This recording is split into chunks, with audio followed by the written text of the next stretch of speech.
ሰላም ሰላም የጃይስቲው ቤተሰቦች ዛሬ ደግሞ በአዲስ ነገር ስተናል ማለት ነው። እንግዲህ የፔሮል አሰራር ወይ ፔሮል ሲስተም አውቶማቲካሊ እንዴት አድርገን እንሰራለን ማይክሮሶፍት ኤክሴል ፓኬጅን በመጠቀም የሚለውን ነው የምናየው ማለት ነው። እንግዲህ እንደምታዩት ማይክሮሶፍት ኤክሴል በመጀመሪያ እንከፍታለን። ይሄ ማይክሮሶፍት ኤክሴል ቨርዥኑ ማንኛውም ሊሆን ይችላል 2010 13 14 19 እንደዚህ ያለ ሌተስቶቹንም የሚያጠቃልል ይሆናል ማለት ነው። ስለዚህ መጀመሪያ ደሞዝ ወይም ፔሮል ለመስራት የሚያስፈልገን ምንድነው አስፈላጊው ነገር ምንድነው የሚለውን ነው የምናየው ማለት ነው። ስለዚህ በመጀመሪያ ደረጃ ታክስ የሚቆረጠው ታክስ በእያንዳንዱ ደሞዝ ስለሚለያይ መንግስት ያወጣውን የታክስ ሲስተም ፎርሙላውን በመጀመሪያ ደረጃ ማየት አለብን። እኔ ፎርሙላውን ኦልሬዲ ስላዘጋጀሁት እሱን በመጀመሪያ ከፍታለሁ።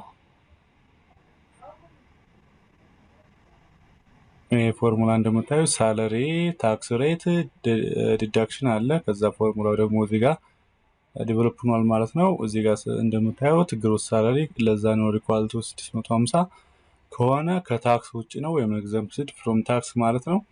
እንግዲህ ከ650 እስከ 1650 ወይም ደግሞ ግሮስ ሳለሪ ለዛን ኦር ኢኳል ቱ 1650 10% ግሮስ ሳለሪ ለዛ ነው ኢኳል ቱ 3200 15% ዲዳክሽኑ ደግሞ 142.5 እያለ ይሄዳል ማለት ነው። ስለዚህ ፎርሙላው ደግሞ እንደምታዩት ግሮስ ሳለሪ ታይምስ 10% ታክስ ማለት ነው ማይነስ 60 ይሆናል ማለት ነው። ስለዚህ በዚህ መሰረት ነው እንግዲህ የአንድ ድርጅትን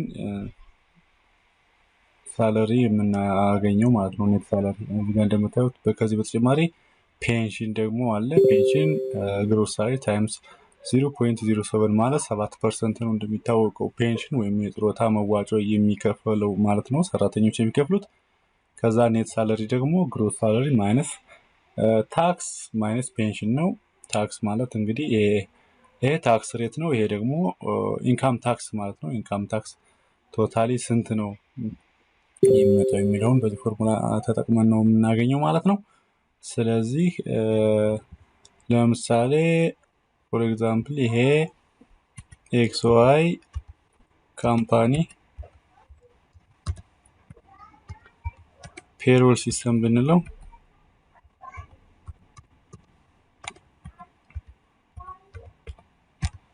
ይሄ ኤክስ ዋይ ካምፓኒ ፔሮል ሲስተም ብንለው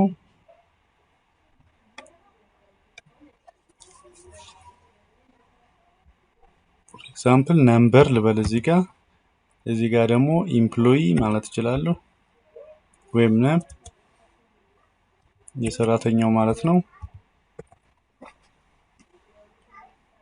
ኦኬ እዚህ ጋር ግሮስ ሳለሪ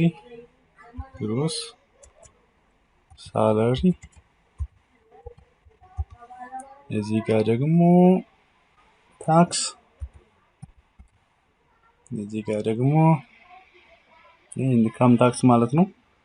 ነገራችን ላይ ፔንሽን ከዚህ ጋር ደግሞ ኔት ሳለሪ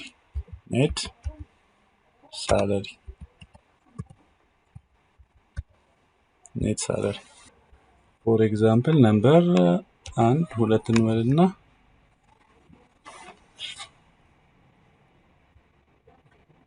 እስኪ 6 ሰው እንስራ እንደ ኤግዛምፕል ኔም አየለ you can write any name እንደ ኤግዛምፕል ነው የምንጽፈው ማለት ነው። ከድር እዚህ ጋር አበበ እዚህ ጋር ደግሞ ጀማል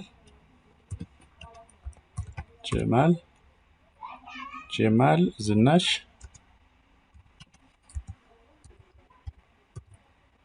እና ሰላም። ስለዚህ ግሮስ ሳለሪያቸውን እናስቀምጥ እስኪ ለምሳሌ 620 1900 3700 5500 10000 እሺ 15000 እንግዲህ ስለዚህ ይሄ ኢንካም ታክስ ነው። ሌታስ ሪኔምድ አስ ኢንካም ታክስ ኢንካም ታክስ ነው። ይሄ ደግሞ በሌላ እናደርጋለን ሳምፕል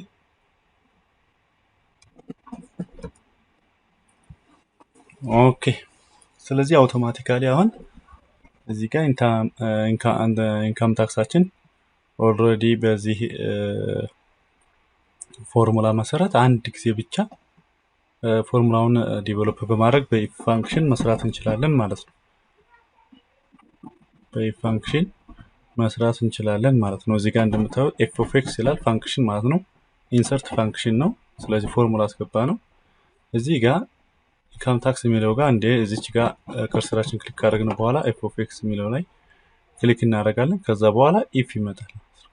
ኢፍ እንግዲህ ሲቹዌሽኖች ወይም ፎርሙላዎች በሚቀያየሩበት ጊዜ የሚያስፈልግ ነው ማለት ነው። ኢፍ እንደዚህ ከሆነ ኢፍ እንደዚህ ከሆነ ኢፍ እንደዚህ ከሆነ እንደዚህ በልልኝ እንደዚህ ከሆነ እንደዚህ በልልኝ የሚለውን ለመስራት ነው ማለት ነው። ስለዚህ ኢፍ ፋንክሽን የምንጠቀመው እና በዚህ በደሞዝ ካልኩሌሽን ጊዜ በኔት ሳለሪ ካልኩሌሽን ጊዜ በኢንካም ታክስ ካልኩሌሽን ጊዜ የምንጠቀምበት ነው ማለት ነው። ስለዚህ አንዴ ክሊክ ስናደርገው ይችን ቦክስ ያመጣልናል ማለት ነው። እንደምታዩት ይችን ቦክስ መጣ ሎጂካል ቴስት ቫልዩ ኢፍ ትሩ ቫልዩ ኢፍ ፎልስ የሚል አመጣልን። ስለዚህ ሁሉንም እዚህ ጋር ነው ዲቨሎፕ የምናደርገው ማለት ነው። ስለዚህ ሎጂካል ቴስት ማለት እዚህ ጋር ግሮስ ሳለሪ ክሊክ እናደርጋለን። የመጀመሪያው ምንድነው ለዛ ነው ኢኳል ቱ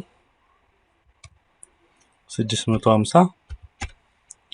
ስለዚህ ሁለተኛው ቦክስ ላይ ምን እናደርጋለን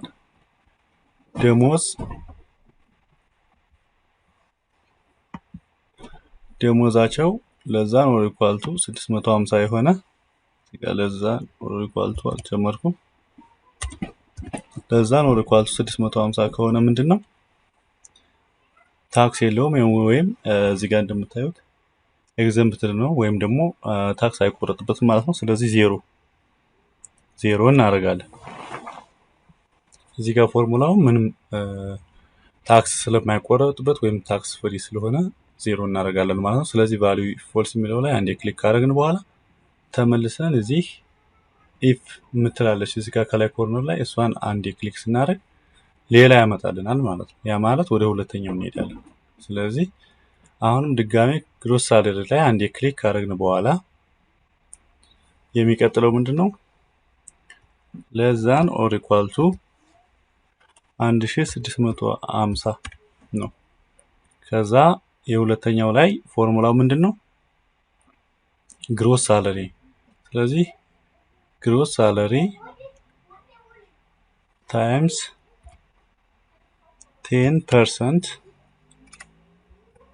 ማይነስ 60 ስለዚህ 10% ሲቀነስ 60 እቺን ፎርሙላ እናስገባለን ማለት ነው። ከዛ ሶስተኛው ላይ አሁን ምን ሄድና እንደ ክሊክ ካደረግን በኋላ ወደ እዚች ጋር እንሄድና ኢፍ የምትላለች ወደ ኢፍ ፋንክሽኑ አንዴ ክሊክ እናደርጋለን። ኦኬ ካልነው ኦልሬዲ ጨርሰናል ማለት ነው። ስለዚህ ፎርሙላችን በሙሉ ስድስቱንም ሳንጨርስ ኦኬ አንለው ማለት ነው። ስለዚህ እዚህ ጋር እንሄድና እንደገና ኦኬ እንላለን። ከዛ ሶስተኛው ላይ አሁን ግሮስ ሳለሪ ለዛ ኦር ኢኳል ቱ 3200 ፎርሙላው ምን ይሆናል ግሮስ ሳለሪ ታይምስ 15%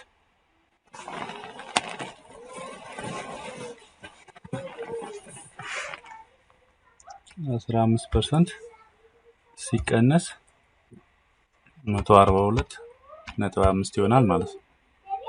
ሶስተኛው ላይ አንዴ ክሊክ እናደርግና ተመልሰን እዚች ጋር እንመጣና ኢፍ እንጫናለን ማለት ነው።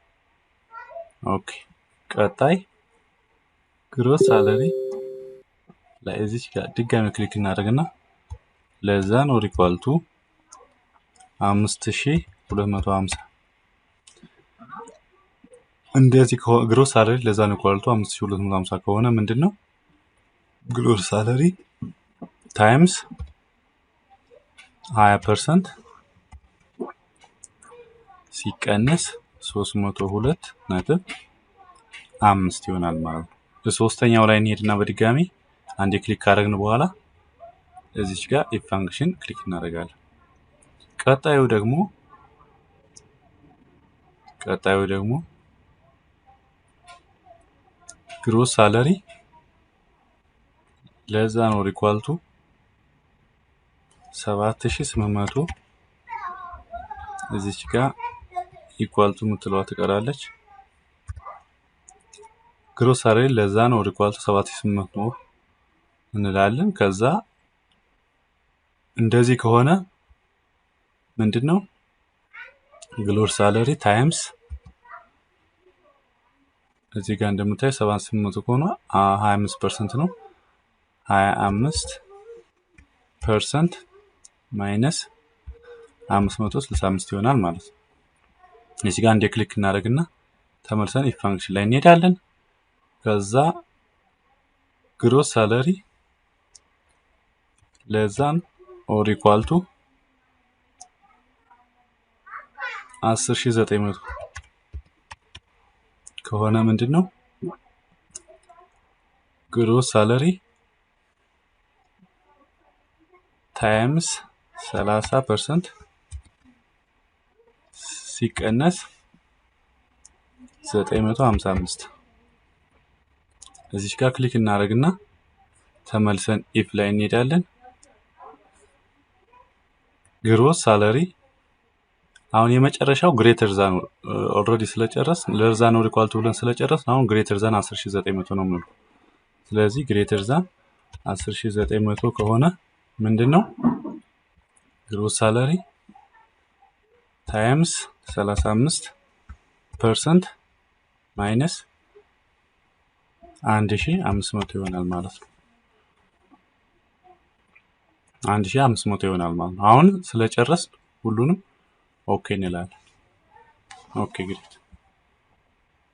አሁን እንደምታዩት ይሄ የመጀመሪያው 0 ሆነ።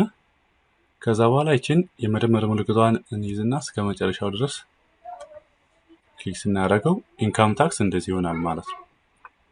ስለዚህ ኢንካም ታክሱ 1900 ብር ደሞዝ ያለው ሰው 142 ብር ከ50 ይቆረጥበታል። አበበ ደግሞ 437 ብር ከ50 ይቆረጥበታል። እንደዚህ እያለ ይቀጥላል ማለት ነው። ኦኬ ስለዚህ አሁን ፔንሽን ማለት እዚህ ጋር እንዳያችሁት ግሮስ ሳለሪ ታይምስ 0.07 ወይም 7% ማለት ነው። ስለዚህ እዚህ ጋር እንሄድና እኩል ይሆናል እንላለን። ግሮስ ሳለሪ ላይ ክሊክ ካደረግን በኋላ ታይምስ 0.07 ፎርሙላው አንድ አይነት ስለሆነ ይሄንን ኢንተር እንላለን። ከዛ በኋላ እስከዚህ ድረስ እንደዚህ ይወርዳል ማለት ነው። ምክንያቱም አንድ አይነት ፎርሙላ ስለሆነ ግሮስ ሳለሪ ታይምስ 0.07 ስለሆነ በአንድ ፋንክሽን መጠቀም አያስፈልግም ማለት ነው። ስለዚህ አሁን ኔት ሳለሪ ነው የቀረ።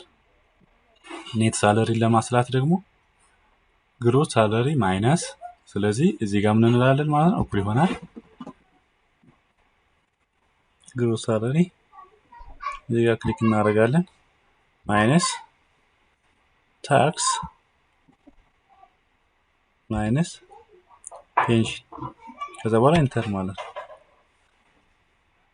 ስለዚህ ፎርሙላው ተመሳሳይ ስለሆነ ይህችን የመደመር ምልክቷን ይዞ እስከ ታች ድረስ ማውረድ ነው ማለት ነው። ስለዚህ 620 ብር የሚከፈለው ሰራተኛ ለፔንሽን ብቻ ተቆርጦበት ኔት ሳለሪ 576 ያገኛል ማለት ነው። የመጨረሻዋ ሰላም ግሮስ ሳለሪ 15000 ነው። ኢንካም ታክስ ፔንሽን ሲቆራረጥ ወደ 10200 አካባቢ ይደርሳታል ማለት ነው። ስለዚህ በቀላሉ በኢፍ ፋንክሽን በመጠቀም የሰራተኞችን ፔሮል መስራት ማስላት ይቻላል ማለት ነው። ማይክሮሶፍት ኤክሴልን በመጠቀም ለተከታተላችሁን አመሰግናለሁ። በሌላ አስተማሪ ቪዲዮ እስከምንገናኝ ላይክ፣ ሼር፣ ኮሜንት እንዲሁም ሰብስክራይብ እንድታደርጉ ጠይቃለሁ። ቻው ቻው።